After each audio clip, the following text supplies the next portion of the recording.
नमस्ते दोस्तों, मैं हूं डॉक्टर तान्या और स्वागत है आप सबका मेरे YouTube चैनल पर। आज हम बात करेंगे एक ऐसी कंडीशन के बारे में जिसे दुनिया का सबसे पेनफुल कंडीशन भी कहा जाता है, फेशियल न्यूरेल्जिया या ट्राइजेमिनल न्यूरेल्जिया। सोचिए आप नॉर्मल बात कर रहे हो और अचानक फेस में करंट जैसा शॉक लगे। इतना सीवियर पेन कि आप शॉक हो जाओ, बोल भी ना पाओ। पेशेंट्स के एग्जैक्ट वर्ड होते हैं कि डॉक्टर ऐसा लग रहा है जैसे इलेक्ट्रिक वायर लगा दी हो फेस पे या करंट लग गया हो फेस पर। Facial neuralgia mainly trigeminal nerve से रिलेटेड होता है, जो कि फिफ्थ क्रेनियल नर्व है। इसके 3 ब्रांचेस होते हैं, ophthalmic, maxillary and mandibular. Pain किसी भी ब्रांच में हो सकता है, लेकिन most commonly maxillary and mandibular branch ही इन्वॉल्व होते हैं। इसलिए पेशेंट्स के मेनली गालों में, दांतों में या जॉ में पेन होता है, जिससे कि पेशेंट्स को लगता है कि दांत में प्रॉब्लम है, वो डेंटिस्ट के पास चले जाते हैं, जबकि मेन रीजन यहाँ मैंडिबुलर और मैक्सिलरी नर्व के कारण होता है। अब हम समझते हैं एक्चुअली मेन प्रॉब्लम होती क्या है इसमें। Normally nerve signals smoothly travel कर रहे होते हैं, लेकिन जब नर्व कंप्रेस हो जाती है तो अबनॉर्मल फायरिंग टाइप स्टार्ट हो जाती है। इस वजह से नॉर्मल स्टिमुलस जैसे कि टच करना या ब्रशिंग करते वक्त, इनसे भी सीवियर पेन ट्रिगर होता है। इसके होने के कई रीजंस हो सकते हैं, जैसे कि vascular compression, multiple sclerosis, nerve damage, stress या डेबिलिटी। फेशियल न्यूरेल्जिया के कुछ इंपॉर्टेंट सिम्टम्स होते हैं, जैसे कि सडन एंड शार्प पेन होना, इलेक्ट्रिक शॉक जैसा सेंसेशन फील होना, जैसे कि करंट लग गया हो फेस पर, वन साइडेड पेन होना, यानी कि एक साइड ही पेन होगा फेस के आपके एक टाइम पर। इस पेन के होने के कुछ ट्रिगर फैक्टर्स हैं, जैसे कि बात करना, ब्रश करना, कुछ चबा कर खाना या ठंडी हवा का अचानक से लगना। इसमें पेन कुछ सेकंड्स के लिए ही होते हैं, बट रिपीटेड अटैक हो सकते हैं, यानी कि बार बार हो सकता है, जिससे कि पेशेंट्स बहुत ही डर जाते हैं और फेस छूने से भी डरते हैं।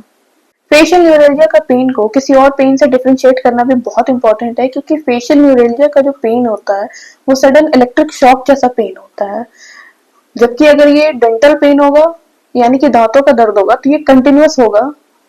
माइग्रेन का पेन होगा तो उसके साथ कुछ एसोसिएटेड कंप्लेंट्स भी होंगे, और अगर साइनसाइटिस का पेन होगा तो प्रेशर जैसी फीलिंग होगी। लेकिन फेशियल न्यूरेल्जिया का जो पेन होता है वो कुछ सेकंड्स के लिए होता है, इलेक्ट्रिक शॉक जैसा होता है। होम्योपैथिक रेमेडीज जो कि बहुत यूजफुल है फेशियल न्यूरेल्जिया के लिए, जैसे कि स्पाइगेलिया।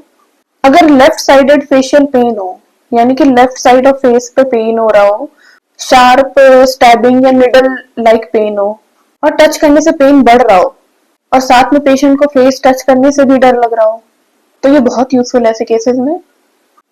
इसे हम 30 पोटेंसी में दिन में 2 बार ले सकते हैं, सुबह और शाम को। दूसरी मेडिसिन है हाइपेरिकम। अगर किसी नर्व इंजरी के बाद फेशियल न्यूरेल्जिया का पेन हो रहा हो, शूटिंग या रेडिएटिंग टाइप पेन हो रहा हो, यानी कि पेन रेडिएट करके किसी और पार्ट पे भी जा रहा हो फेस के, या किसी डेंटल प्रोसीजर कराने के बाद फेशियल पेन हो रहा हो, तो ये बहुत यूजफुल है ऐसे केसेस में। इसे भी हम 30 या 200 पोटेंसी में दिन में 2 से 3 बार ले सकते हैं, डिपेंडिंग अपॉन कि पेन की सीवियरिटी क्या है। थर्ड मेडिसिन है आर्निका। आर्निका सिर्फ इंजरी के लिए इंपॉर्टेंट रेमेडी नहीं है, ये फेशियल न्यूरेल्जिया के लिए भी उतनी ही हेल्पफुल है। अगर किसी ट्रॉमा के बाद फेशियल पेन हो रहा हो, सोरनेस या ब्रूस्ड जैसी फीलिंग आ रही हो, जैसे नील पड़ गया हो फेस के आसपास चोट लगने के कारण, तो इस केस में ये बहुत यूजफुल है। इसे भी हम 30 पोटेंसी में दिन में 2 से 3 बार ले सकते हैं। फोर्थ मेडिसिन है मैग्नीशियम फॉस्फोरिकम। अगर पेशेंट को शार्प पेन हो रहा हो और वार्म कंप्रेशन लगाने से बेटर फील हो रहा हो, या गर्म पानी पीने से अच्छा लग रहा हो, तो ये मेडिसिन बहुत यूजफुल है ऐसे केसेस में। इसे हम 30 या 200 पोटेंसी में पेशेंट को दे सकते हैं 2 बार।